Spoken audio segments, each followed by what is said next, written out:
I've never really understood vision boards. When I was writing my book, my publisher encouraged me to make one. And I did, sort of. I arranged some images on a board, stared at it, and checked it off my to-dos while wondering why everyone seemed so inspired by this exercise. I assumed I was just doing it wrong.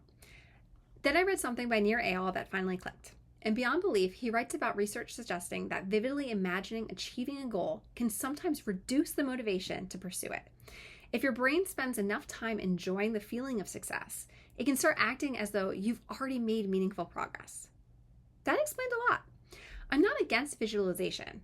I'm against stopping there.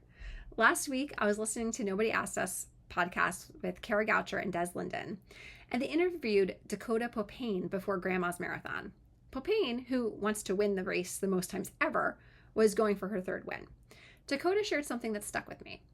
When you're 2 or 3 miles from the finish of a marathon, that's too early to picture yourself breaking the tape or standing on the podium.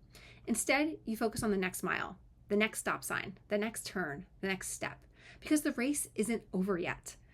Of course, plenty of elite athletes talk about visualizing success. That's not inconsistent. It's about the timing. The visualization happens before the race, not instead of the race. Once the gun goes off, they're not imagining the medal ceremony. They're thinking about their pace, their breathing, and the runner in front of them, or behind them.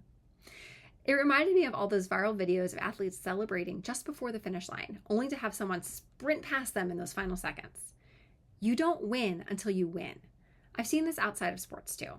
Years ago, we were working towards selling our company, and everyone expected the deal to happen.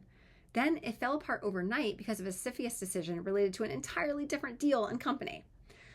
Another time, we were sure Lehman Ventures would give us a term sheet. It had all been discussed, and we were just waiting for the final in-writing piece. Until it wasn't. The term sheet never came.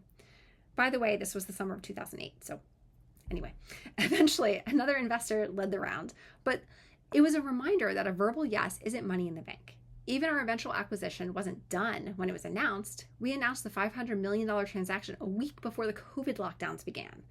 For months, there was uncertainty as regulators reviewed the deal, and the world around us changed dramatically before it closed. I've also watched companies begin acting like a merger was complete before it officially closed. Teams starting to integrate, plans being made, people assuming it's inevitable. Sometimes it is, sometimes it isn't. Nothing is final until it's final. I think that's why vision boards have never resonated with me.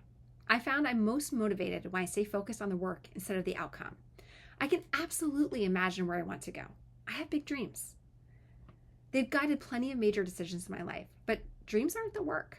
The work is the work. And you don't win until you win.